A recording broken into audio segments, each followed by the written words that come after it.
கூட்டணி கட்சியில சேர்றக்காண்டு தவம் கிடக்குறாங்க பாஜக மற்ற கட்சிகள் கருத்தை வெளிப்பாடு. அதுதான் ஒவ்வொருத்தர் சொல்ற கருத்துக்கு நான் பதில் சொல்ல முடியாது. யார் சொன்னாங்க, கேட்டவங்க யாரு அப்படிங்கிறது அவங்க தான் பதில் சொல்லணும்.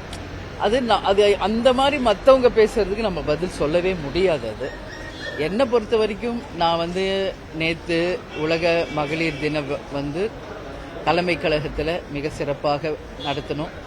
இப்போ பார்த்தா நம்ம தமிழ்நாட்டில் மிக முக்கியமான ஒரு 3 விஷயம் அப்படின்னா இந்த மும்மொழி கொள்கை, அப்புறம் தொகுதி சீரமைப்பு, அடுத்தது மீனவர்கள் பிரச்சனை. இன்னைக்கு காலகட்டத்தில் இது 3 தான் மிக முக்கியமான ஒரு விஷயமா இருக்கு. அதை தான் நான் நேற்று சொல்லியிருக்கேன், அதையும் உங்ககிட்டயும் சொல்றேன்.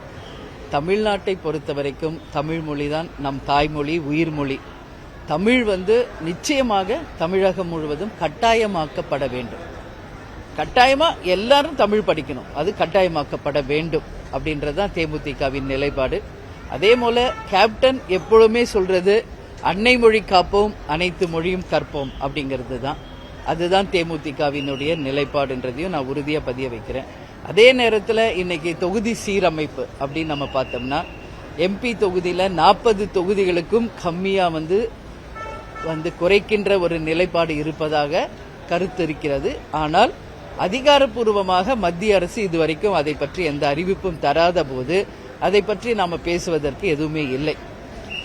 ஒருவேளை நமது 40 எம்பி தொகுதியை குறைக்கின்ற வேளையில் மத்திய அரசு ஈடுபட்டால் உறுதியாக தமிழக அரசுடன் சேர்ந்து தேசிய முற்போக்கு திராவிட கழகம் தமிழகத்திற்காகவும் தமிழக மக்களுக்காகவும் உறுதியாக நிச்சயமாக உறுதுணையாக இருப்போம், போராடுவோம் அப்படிங்கிறது இந்த நேரத்தில் பதிய வைக்கிறேன்.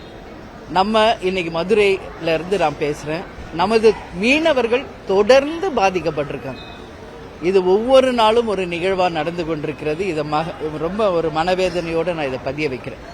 ஏன்னா இன்னைக்கு அவங்கள பொறுத்த வரைக்கும் அவங்க வாழ்வாதாரம் கடலை நம்பிதான்.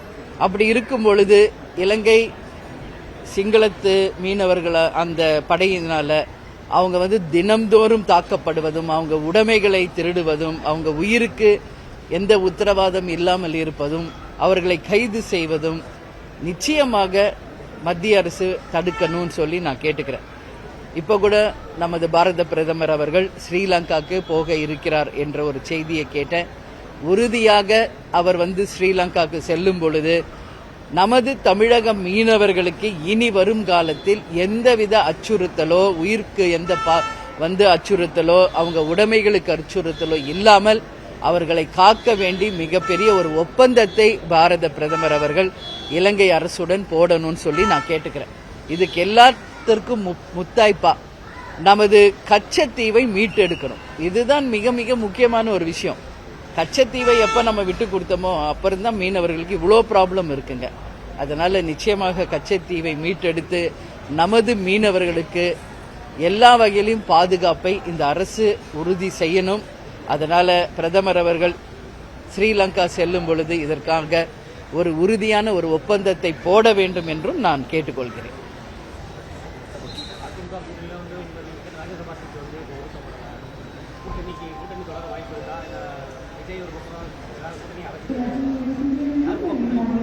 இல்ல, இன்னும் 1 வருஷம் இருக்கு. நீங்க கேட்கிற கேள்விக்கு இப்ப மார்ச் மாசத்துல தான் இருக்கும்.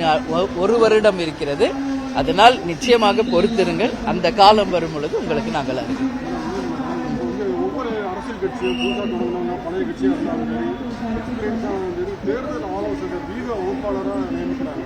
அவங்க பேஸ் பண்றாங்க. அதை பத்தி நீங்க என்ன நினைக்கிறீங்க? அதான் ஒவ்வொரு கட்சியினுடைய நிலைப்பாடுங்க.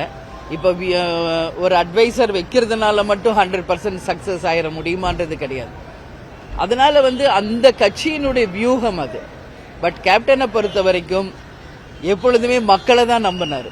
அதனால ஒரு அட்வைசர் வைக்கிறதுனால மட்டும் வெற்றி பெறும்னா அந்த அட்வைசரே அவர் போட்டியிட்ட அந்த மாநிலத்தில் ஜெயிச்சாரா அப்படிங்கிறது ஒரு கேள்வி. அதனால இதெல்லாம் அந்தந்த கட்சியும் அந்த தலைவர்களும் எடுக்கின்ற நிலைப்பாடு தானே ஒழிய அதை பற்றி பெரிய ஒன்றும் சொல்றதுக்கு ஒன்றும் இல்லைங்க. அதான் இப்ப நம்ம சொல்ல முடியாதுல்ல, நம்ம ஜோசியும் சொல்ல முடியாதுல்ல. அதனால நான் என்ன சொல்றேன், இன்னும் 1 வருஷம் இருக்கு, பொறுத்திருங்கள். அந்த காலம் வரும் பொழுது நிச்சயமாக அதுக்கான அறிவிப்பு உங்களுக்கு வரும். பேசும் பொருளாக இருக்குது.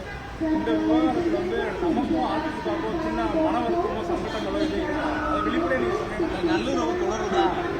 அந்த மாதிரி எதுவும் கிடையாது. சரிங்களா? நன்றி.